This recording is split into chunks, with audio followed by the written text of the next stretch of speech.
The rain hammered against Seoul's neon-lit streets like bullets. Amara Lewis stood in the penthouse doorway, mascara streaking down her brown cheeks, her suitcase clutched in trembling hands. The marble floors beneath her feet, floors she'd walked across for 2 years, barefoot on lazy Sunday mornings, suddenly felt foreign. Cold, unwelcoming. I don't understand. Her voice cracked despite her best efforts to keep it steady. June, please, just tell me what I did wrong. Han Jun-suk stood by the floor-to-ceiling windows, his back to her. Seoul sprawled below like a kingdom of lights, and he looked every inch the untouchable king. Black suit perfectly tailored, shoulders rigid, not a single hair out of place. When he finally turned, his face was a mask, beautiful, terrible, and completely devoid of emotion. You didn't do anything wrong, Amara. His voice was soft, that's what made it worse. When Jun-suk yelled, you could fight back. When he went quiet like this, all ice and restraint, there was no battlefield, just execution. That's exactly the problem. You're perfect, and you don't belong in my world. That's not your decision to make. She stepped forward, desperation clawing at her throat. I chose you. I chose this life. I knew what you were when... You knew nothing. The words cut like a blade. You saw what I let you see, a version of me that doesn't exist outside these walls. The real world I inhabit, the things I've done. His jaw clenched. You're not built for that darkness, Amara, and I won't be the one to destroy you. So you're destroying us instead. A bitter laugh escaped her. That's your idea of protection? Throwing me out in the middle of the night like I meant nothing? For just a second, less than a heartbeat, something flickered in his eyes.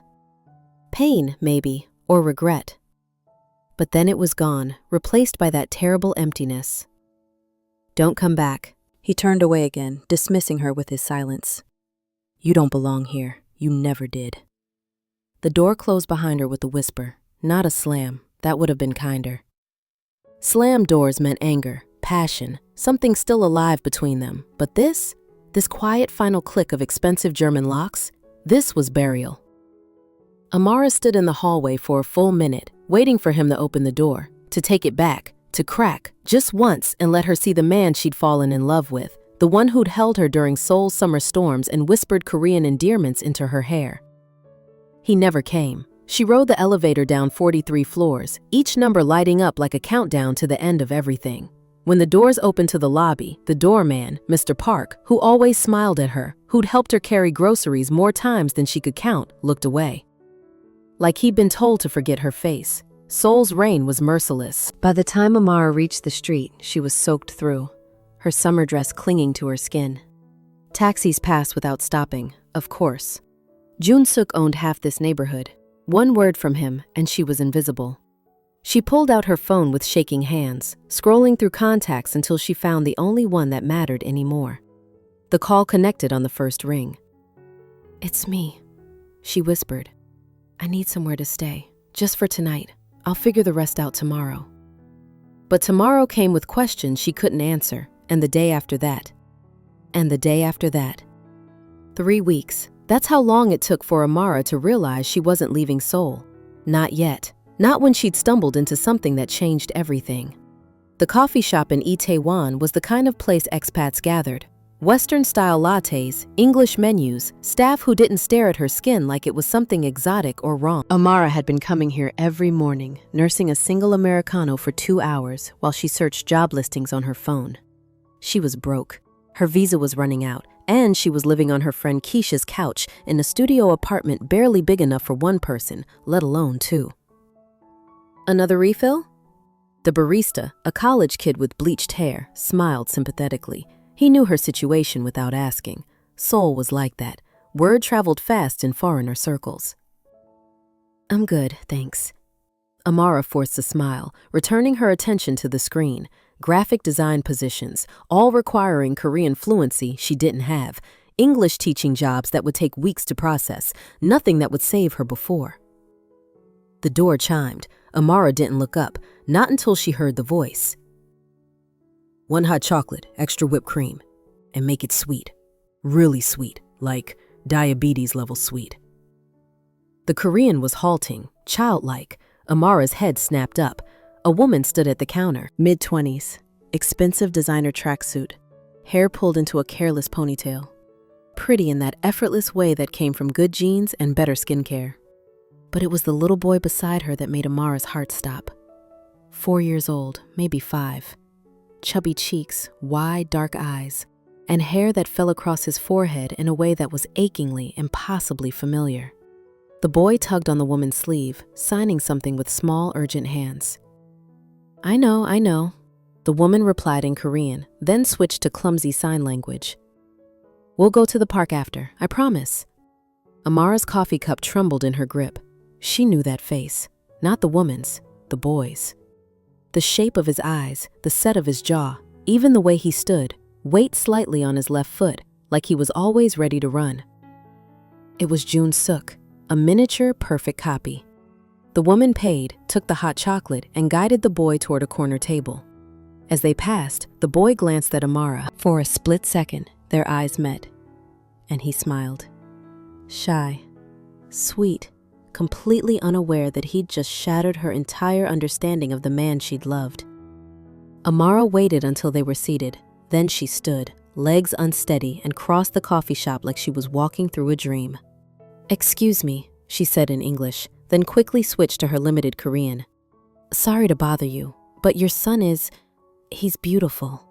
The woman looked up, surprised. Her Korean reply was too fast for Amara to catch, so she switched to English.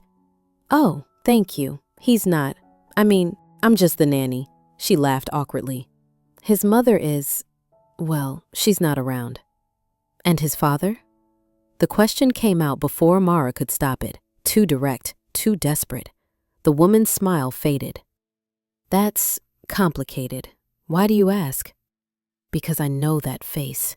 Because I shared a bed with the adult version of it for 2 years. Because the man who threw me away has a child he never mentioned, and I need to know why. No reason, Amara lied, forcing brightness into her voice. He just reminded me of someone. Sorry for interrupting. She turned to leave. Made it 3 steps before the little boy signed something.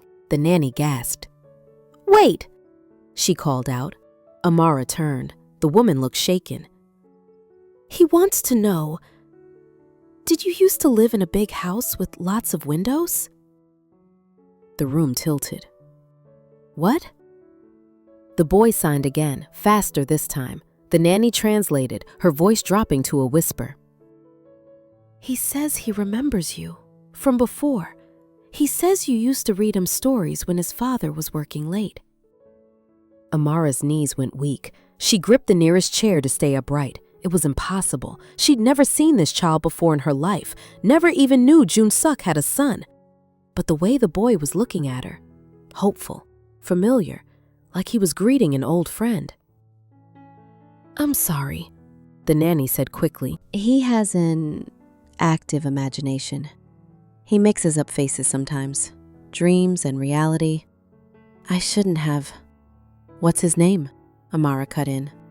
A pause, too long. Finally, Min-jae. And his father's name? The woman stood abruptly, gathering her things. I really can't discuss that. Privacy concerns. You understand. She took Min-jae's hand, pulling him toward the exit. But at the door, she hesitated, turned back. If you knew Min-jae's father, she said carefully, then you know how dangerous it is to ask questions. For everyone involved. Her eyes met Amara's. Some secrets are kept for a reason, to protect the people we love. Then they were gone. Amara stood frozen in the middle of the coffee shop, her mind racing. Jun Suk had a son, a secret son. And somehow, impossibly, that child had recognized her. She pulled out her phone, fingers trembling as she typed a message to the one person who might have answers. Keisha had lived in Seoul for 6 years. She knew people, the right people. I need to find out everything about Han Jun-suk's family, especially any children. Can you help? The reply came in seconds. Girl, what are you getting yourself into? Amara stared at the message, then typed, the truth. whatever it costs. 4 days later, the warehouse district in Yongsan was the kind of place tourists never saw. Industrial, forgotten. The kind of neighborhood where questions weren't asked and eyes didn't see. Amara adjusted the black cap pulled low over her face, checking the address Keisha had sent one more time. Unit 47B, second floor. And for God's sake, be careful. She climbed the rusted metal stairs, each step creaking under her weight. At the top, a single door marked with faded Korean characters she couldn't read. She knocked. Once. Twice. The door opened a crack. A woman's face appeared, hard eyes, scar across her left cheek. "Password," she said in Korean. Amara's mind went blank. Keisha hadn't mentioned a password. She was about to apologize, to leave, when she heard it. A child's laughter, high and bright, coming from inside. The woman's eyes narrowed. "You're not supposed to be here." "Please," Amara's voice broke. "I just need to see him. Just once. I need to understand." "Understand what? That the man you loved has a son he's been hiding from half the criminal underworld? That this boy is the target of every rival family because he's proof that Han Ju-suk violated sacred agreements?" The woman leaned closer. "You don't know anything." "Then tell me." A long pause. Then, impossibly, the woman stepped back, opened the door wide. 5 minutes, and if anyone asks, you were never here. The warehouse interior had been converted into a makeshift apartment, clean, functional, but clearly temporary. Toys scattered across a rug, a small bed in the corner, and sitting at a table with crayons completely absorbed in drawing, Min-jae. He looked up when Amara entered. Recognition flashed across his face immediately. He dropped his crayon and signed something urgent. "He says you came back," the woman translated quietly. "He's been asking about you for days, ever since the coffee shop." Amara knelt down to Min-jae's level. "Hi," she whispered. "I'm Amara. Do you really remember me?" The boy nodded enthusiastically. He signed again. "He says you used to sit in the big chair by the window, the one that smelled like flowers. You'd read him stories about animals." The woman's voice softened. "And you'd sing American songs he didn't understand, but he liked your voice." Tears burned Amara's eyes. "But I've never met you before. Never even knew you existed." Min-jae cocked his head, confused. He reached out and touched Amara's cheek gently, like he was checking if she was real. Then he signed something longer, more complicated. The woman's breath caught. "He says, you were there before. In the dreams the Ajushi shows him, pictures in his mind when he sleeps." "The Ajushi?" Amara's heart hammered. "You mean his father?" "Not his father," the woman corrected. "His guard. The man assigned to protect him." She hesitated. "Han Jun-suk has abilities, gifts that run in his bloodline. The ability to share memories, to plant images in someone's mind while they sleep. He's been preparing Min-jae, teaching him through dreams who to trust, who to run to if everything goes wrong." The room spun. "He put me in this child's mind? Why would he?" "Because you're the only person he ever trusted completely. The only one he believed would protect Min-jae without asking for anything in return." The woman moved to the window, checking the street below. 3 months ago, Han Jun-suk learned that his enemies were planning something big, something that would target not just him, but everyone connected to his bloodline, including the son almost nobody knows exists. "So he broke up with me, pushed me away, to protect me?" "To protect you both, because if his enemies knew how much you meant to him, how much Min-jae had been conditioned to trust you, you'd become the perfect leverage." The woman turned back. "But plans changed. The attack came sooner than expected. Jun-suk got word that this location has been compromised. We were supposed to move Min-jae tonight, but our transport fell through. And now..." Glass shattered. The window exploded inward in a shower of crystal shards. "Get down!" The woman dove for Min-jae, covering his body with hers. Amara hit the floor as gunfire tore through the warehouse. Bullets punched through drywall, splintered the wooden table, sent toys exploding into plastic shrapnel. Through the chaos, she saw them. 5 men in black tactical gear, rappelling through the broken window, professional, efficient, and all of them carrying weapons with suppressors, assassination gear. The woman, the guard, moved like violence was a second language. She pulled a gun from somewhere, returned fire, dropped the first man with 2 shots center mass, but there were too many. A bullet caught her in the shoulder. She went down hard. Min-jae screamed, not with his voice, he couldn't, but with his whole body, pure terror. And something inside Amara snapped. She didn't think, didn't plan, just acted. She grabbed Min-jae, pulling him against her chest, positioned herself between the boy and the gunman, felt his small arms wrap around her neck, his face pressed into her shoulder. "You want him?" She shouted in English, too panicked to remember Korean. "You go through me first." One of the gunmen said something in rapid Korean. Another laughed. They advanced slowly, savoring the easy kill. Amara closed her eyes, whispered a prayer to a God she wasn't sure was listening, thought about her grandmother in Detroit who'd raised her to be strong, about Jun-seok's face the last time she'd seen him, about all the things she'd never get to say. Then the door exploded off its hinges. Han Jun-seok stepped through the smoking entrance like death incarnate. Blood splattered his white shirt, a gun in each hand, and his eyes. Those dark, cold eyes that had looked at her with such terrible emptiness 3 weeks ago. They were burning. Get away from them. His voice was quiet, controlled, which made it infinitely more terrifying. Now. The gunmen turned their weapons on him. Big mistake. What happened next, Amara would never be able to fully describe. She'd seen action movies, watched choreographed fight scenes, but this was different. This was artistry. Jun-seok moved through the room like he'd rehearsed this exact scenario 1,000 times. Each shot precise, each movement economical. 2 gunmen down in the first 3 seconds. A third took a bullet to the leg and dropped, screaming. The remaining 2 tried to grab Min-jae, use him as a shield. They never got close. Jun-seok was there first, putting himself between his son and the guns.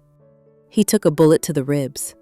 Amara saw the impact, saw him flinch, but he didn't stop, just kept moving, kept firing. Until all 5 assassins were on the ground and silence descended like snow. For a moment, nobody moved. The room reeked of gunpowder and blood. The injured guard groaned, clutching her shoulder, and Jun-seok. He was staring at Amara, at the way she held Min-jae, protected him. Even now, even after everything, her arms hadn't loosened. Her body still positioned as a shield. "You came back," he whispered, and his voice, God, his voice, was broken, raw. "I threw you away, told you to never return, but you came back anyway." "Of course I did." Tears streamed down Amara's face. "Did you really think I'd abandon him, abandon you?" Jun-seok stumbled forward, one hand pressed to the wound in his side. Blood seeped between his fingers.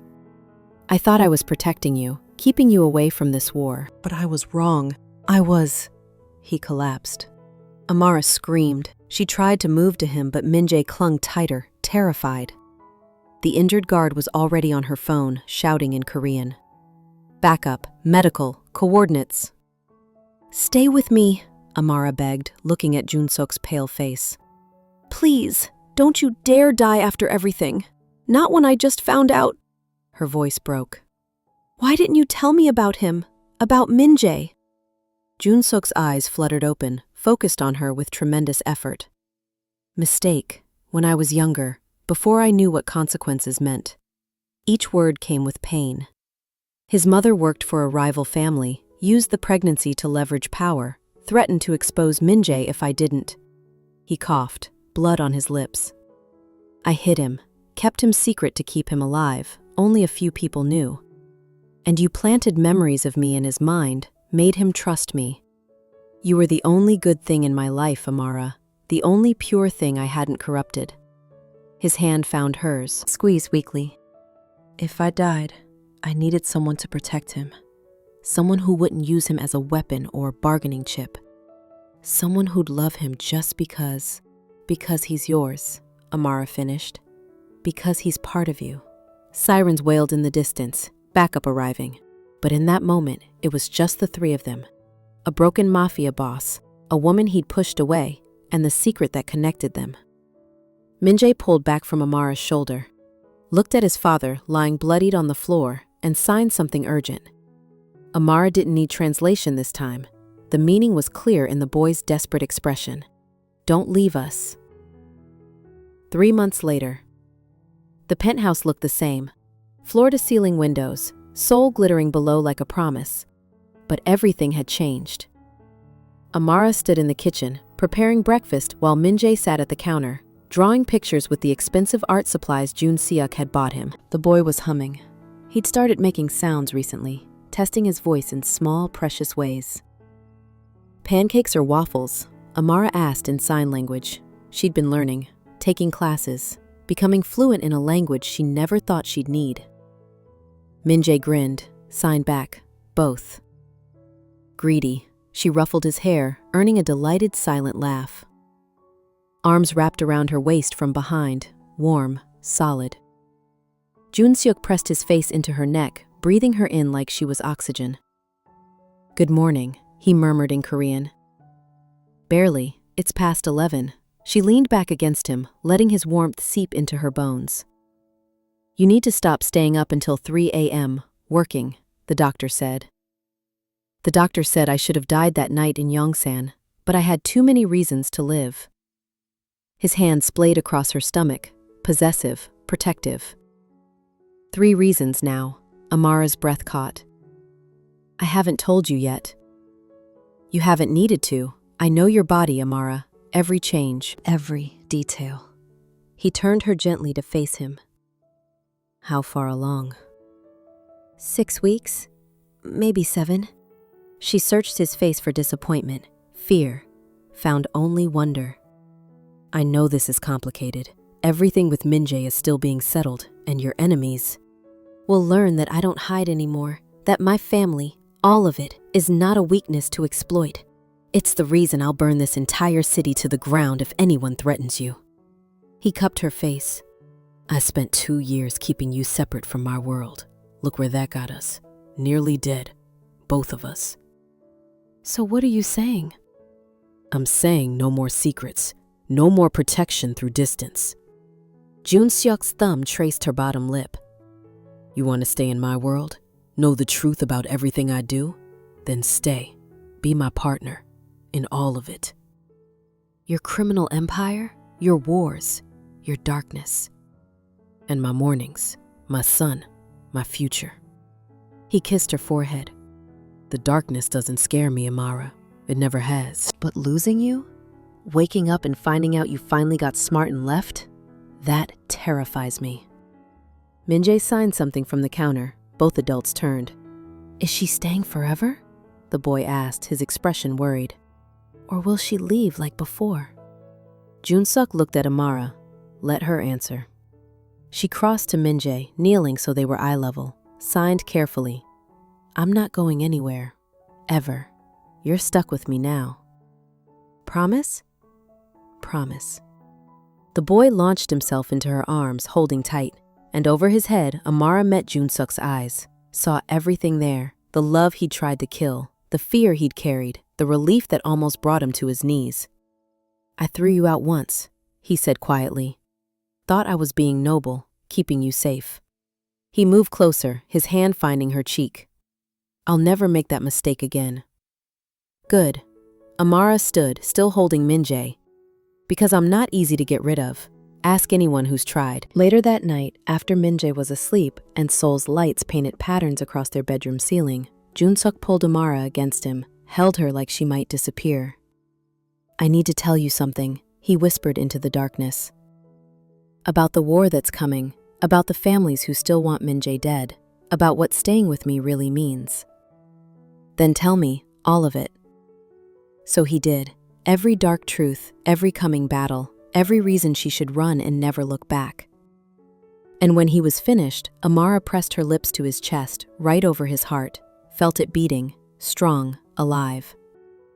You threw me out to protect me, she said, pushed me away because you thought love was weakness. But you were wrong, Jun-suk. Love isn't what makes you vulnerable, it's what makes you dangerous. She felt him smile against her hair. How's that?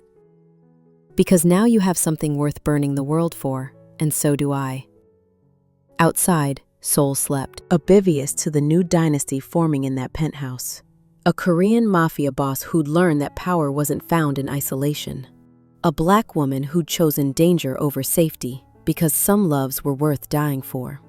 And a child, secret no longer, who finally had the family his father had been too afraid to build.